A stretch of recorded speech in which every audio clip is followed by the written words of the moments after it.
ओम शांति। आज है 26 अप्रैल, शिव बाबा की साकार मुरली। आज मीठे बाबा कहते हैं, मीठे बच्चे, शरीर निर्वाह अर्थ कर्म करते हुए बेहद की उन्नति करो। जितना अच्छी रीति बेहद की पढ़ाई पढ़ेंगे उतनी उन्नति होगी। प्रश्न, तुम बच्चे जो बेहद की पढ़ाई पढ़ रहे हो, इसमें सबसे उच्च डिफ़िकल्ट सब्जेक्ट कौन सी है? उत्तर, इस पढ़ाई में सबसे ऊंची सब्जेक्ट है भाई भाई की दृष्टि पक्की करना। बाप ने ज्ञान का जो तीसरा नेत्र दिया, उस नेत्र से आत्मा भाई भाई को देखो। जरा भी आंखें धोखा न दे, किसी भी देहधारी के नाम रूप में बुद्धि न जाए। बुद्धि में जरा भी विकारी छी संकल्प न चले। यह है मेहनत। इस सब्जेक्ट में पास होने वाले विश्व के मालिक बन जाएंगे। ओम शांति। बेहद का बाप बैठ बेहद के बच्चों को समझाते हैं। क्या समझाते हैं? हर एक बात हद की होती है, दूसरी बेहद की भी होती है। इस समय तुम हद में थे, अब बेहद में हो। तुम्हारी पढ़ाई भी बेहद की है। बेहद की बादशाही के लिए पढ़ाई पढ़ रहे हो। बाबा कहते, इससे बड़ी पढ़ाई कोई होती नहीं। कौन पढ़ाते हैं? बेहद का बाप भगवान। शरीर निर्वाह अर्थ भी सब कुछ करना है, फिर अपनी उन्नति के लिए भी कुछ करना होता है। बहुत लोग नौकरी करते भी उन्नति के लिए पढ़ते रहते हैं। वहाँ है हद की उन्नति, यहाँ है बेहद बाप के पास बेहद की उन्नति। बाप कहते, हद की और बेहद की दोनों उन्नति करो। बुद्धि से समझते हो, हमको बेहद की सच्ची कमाई अब करनी है। यहाँ तो सब कुछ मिट्टी में मिल जाना है। जितना जितना तुम बेहद की कमाई में जोर भरते जाएंगे, तो हद की कमाई की बातें भूलती जाएंगी। सब समझ जाएंगे अब विनाश होना है। विनाश नज़दीक आएगा तो भगवान को भी ढूंढेंगे। विनाश होता है तो ज़रूर स्थापना करने वाला भी होगा।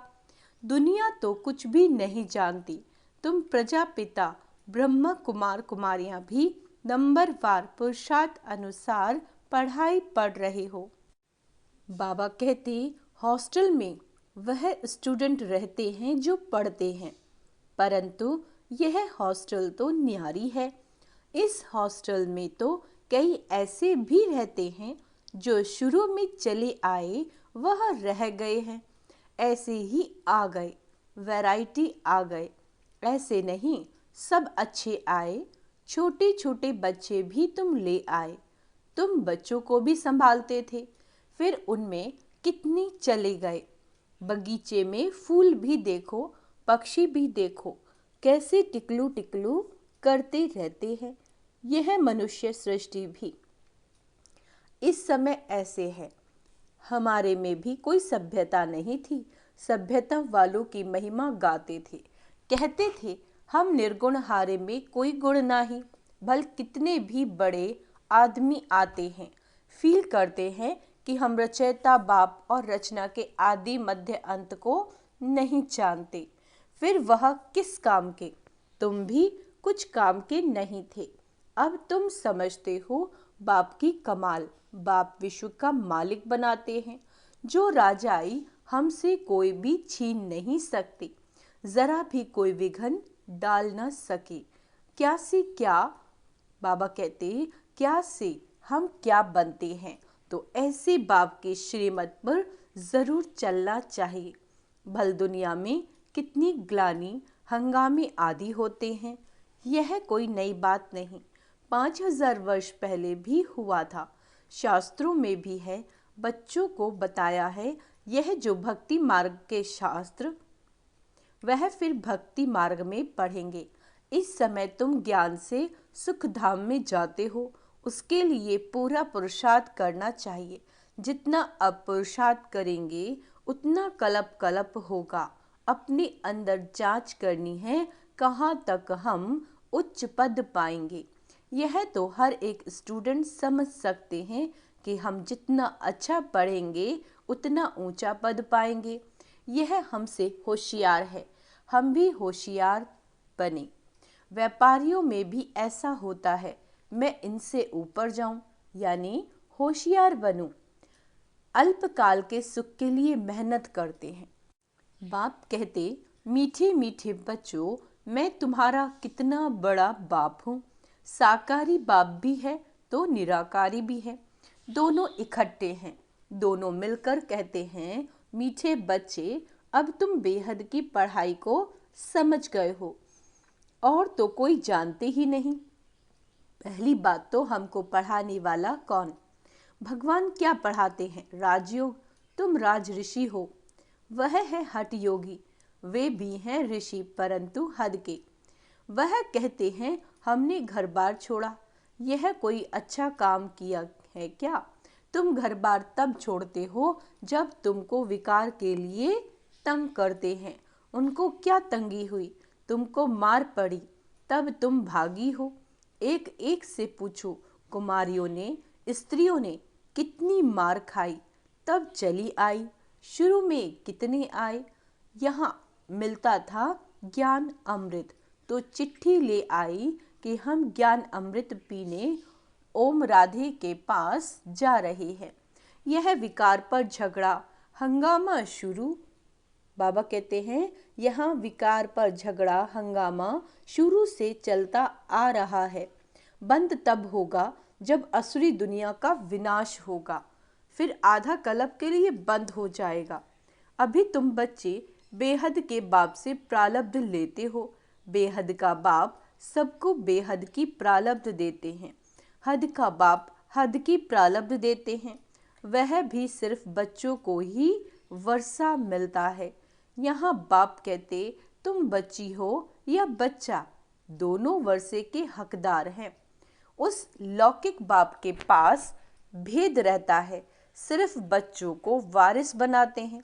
स्त्री को हाफ पार्टनर कहते हैं, परंतु उनको भी हिस्सा देते नहीं हैं, बच्चा ही संभाल लेते हैं। बाप का बच्चों में मोह रहता है। यह बाप तो कायदे अनुसार सभी बच्चों आत्माओं को वर्षा देते हैं। यहाँ बच्चे व बच्ची के भेद का मालूम ही नहीं। तुम कितना सुख का वर्षा बेहद के बाप से लेते हो, फिर भी पूरा पढ़ते नहीं, पढ़ाई को छोड़ देते हैं। बच्चियाँ लिखती हैं, बाबा फलाने ने ब्लड से लिख कर दिया, अब नहीं आता। ब्लड से भी लिखते हैं, बाबा आप प्यार करो व ठुकराओ, हम आपको कभी नहीं छोड़ेंगे, परंतु परवरिश ले फिर भी चले जाते हैं। बाप ने समझाया, यह सब ड्रामा है। कोई आश्चर्यवत भागंती होंगे, यहाँ बैठे हैं तो निश्चय है। ऐसे बेहद के बाप को हम कैसे छोड़े? ये तो पढ़ाई भी है, गारंटी भी करते हैं, हम साथ ले जाएंगे। सतयुग आदि में इतने सब मनुष्य नहीं थे, अभी संगम पर सभी मनुष्य हैं। सतयुग में बहुत थोड़े होंगे, इतने सब धर्म वाले कोई भी नहीं रहेंगे। उनकी सारी तैयारी हो रही है। यह शरीर छोड़ शांति धाम चले जाएंगे, हिसाब किताब चुकतू कर जहाँ से आए हैं पाठ बजाने, वह चले जाएंगे। वह तो होता है 2 घंटे का नाटक, यह है बेहद का नाटक। तुम जानते हो हम उस घर के रहवासी हैं और हैं भी एक बाप के बच्चे। रहने का स्थान है निर्वाण धाम, वाणी से परे। वहाँ आवाज होता नहीं, मनुष्य समझते हैं ब्रह्म में लीन हो जाते हैं। बाबा कहते, आत्मा अविनाशी है, उसका कभी विनाश हो ना सके। कितनी जीव आत्माएं हैं, अविनाशी आत्मा जीव द्वारा पाठ बजाती है। सब आत्माएं ड्रामा के एक्टर्स हैं। रहने का स्थान ब्रह्मांड वह घर है।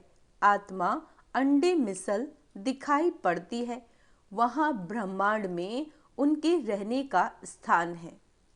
बाबा कहते, हर एक बात को अच्छी रीति समझना है। नहीं समझते तो आगे चलकर आपे ही समझ जाएंगे। अगर सुनते ही रहेंगे तो, बाबा कहते हैं अगर सुनते ही रहेंगे तो, छोड़ देंगे तो फिर कुछ भी समझ नहीं सकेंगे। तुम बच्चे जानते हो ये पुरानी दुनिया खत्म हो, नई दुनिया स्थापन होती है। बाप कहते कल तुम विश्व के मालिक थे, अब फिर तुम विश्व के मालिक बनने आए हो। गीत भी है ना, बाबा हमको ऐसा मालिक बनाते हैं जो कोई हमसे छीन न सके। आकाश जमीन आदि पर हमारा कब्जा यानी अधिकार रहता है। इस दुनिया में देखो क्या क्या है, सब है मतलब के साथी। क्या कह रहे हैं बाबा, इस दुनिया में सब क्या है, एक दूसरे के साथ मतलब के साथी हैं। वहां तो ऐसा नहीं होगा। जैसे लौकिक बाप बच्चों को कहते सब यह धन माल सब कुछ तुमको देकर जाते हैं, इनको अच्छी रीति संभालना। बेहद का बाप भी कहते तुमको धन माल सब कुछ देते, तुमने हमको बुलाया पावन दुनिया में ले चलो, तो जरूर पावन बनाकर विश्व का मालिक बनाऊंगा। बाप कितना युक्ति से समझाते हैं। इनका नाम ही है सहज ज्ञान और योग। सेकंड की बात है, सेकंड में मुक्ति, जीवन मुक्ति।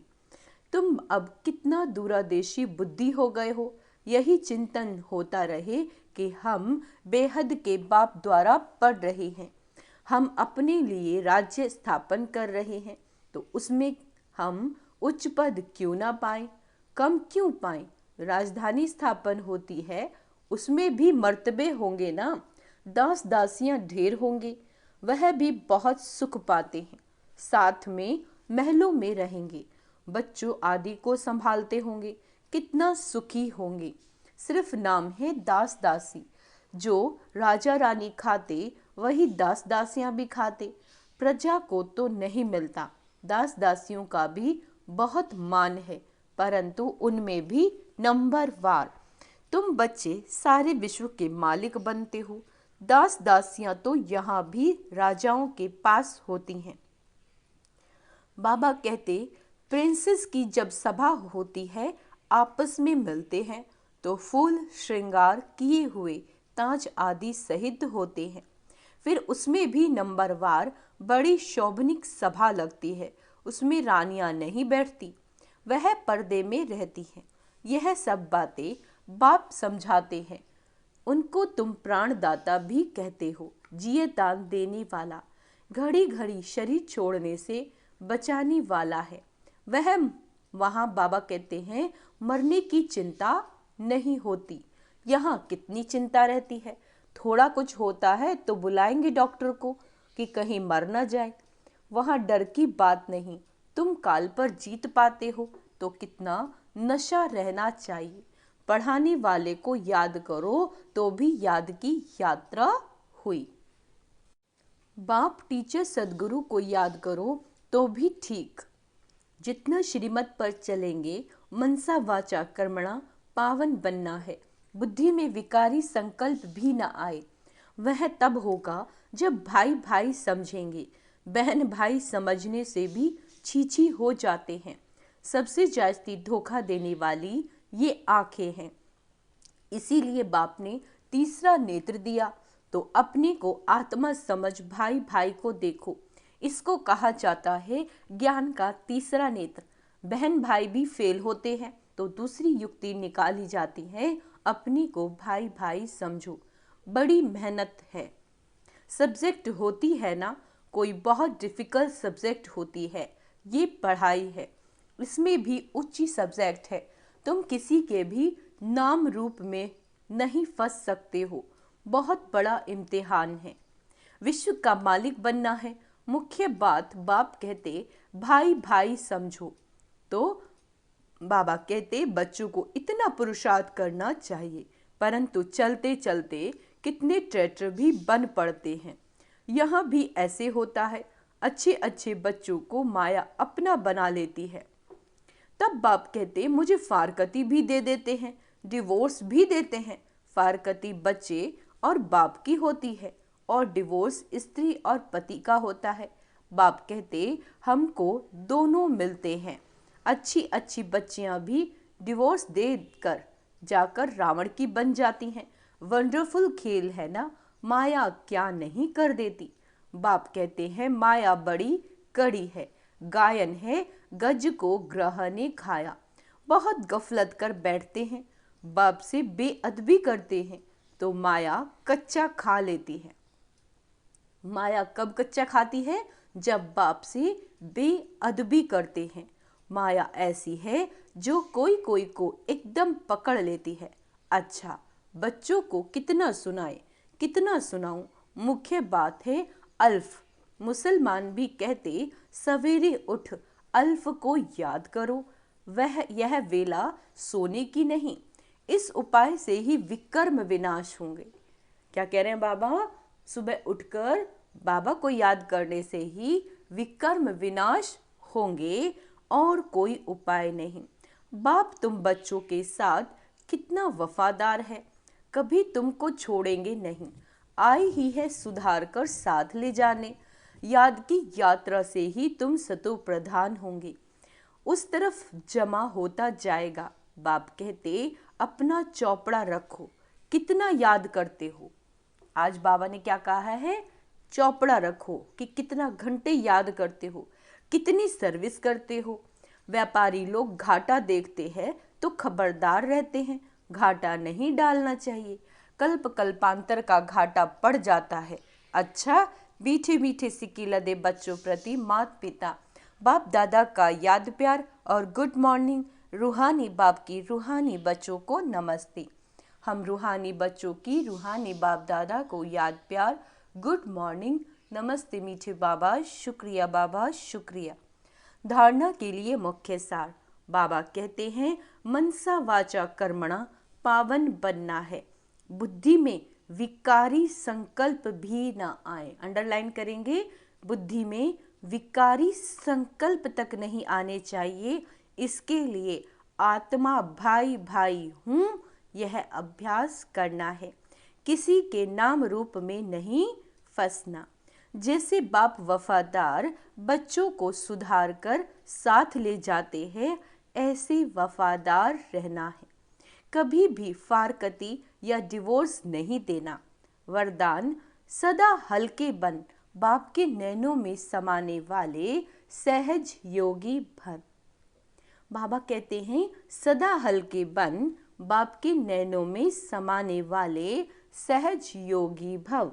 संगम युग पर जो खुशियों की खान मिलती है, बाबा कहते वह किसी और युग में नहीं मिल सकती। इस समय बाप और बच्चों का मिलन है। वर्षा है, वरदान है।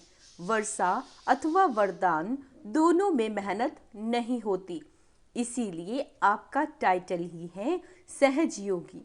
बाप दादा बच्चों की मेहनत देख नहीं सकते।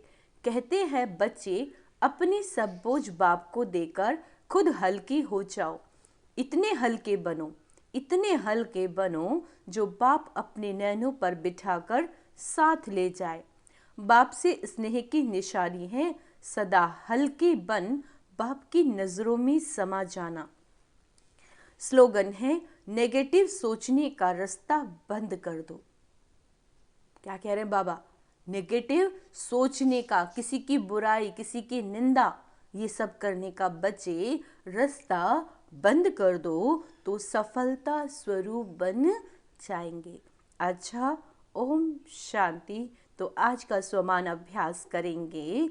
मैं सहज योगी आत्मा हूँ, मैं परम पवित्र आत्मा हूँ, मैं वफादार आत्मा हूँ। अच्छा, ओम शांति।